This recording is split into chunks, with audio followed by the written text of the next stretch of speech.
High ফেরে hello. সব দাদা ভাইয়েরা চাচা বন্ধুরা সব কেমন আছো? খুবই জ্বর হয়ে গেছে।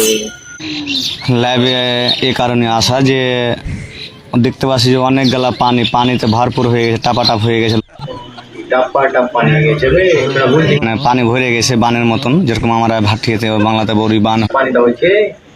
আচ্ছা আচ্ছা, তো এদিকে হচ্ছে যে ডাব্বা ডাব পানি। ও দেখছো সূর্য এখনো আর টাপাটাপ হয়ে আছে। ডাব্বা ডাব তো কমে না। শেয়ার করবা আর তুরুক তুরুক করে কমেন্ট শেয়ার ল্যাক করে। তোরা শুনতে পারলি নাকি বে? ভাই শেয়ার করতে বলছি, শেয়ার কর না। তুরুক তুরুক করে শেয়ার কর, তুরুক তুরুক করে লাইক কর। আরে রাইট করতে বলছি ভাই, রাইট করতে বলছি। আচ্ছা ভাই, আগে দিকে রাইট আছে দেখতে পাচ্ছি ভাই, রাইট আছে আর রাইট করে দিয়েছি। ঠিক আছে ভাই।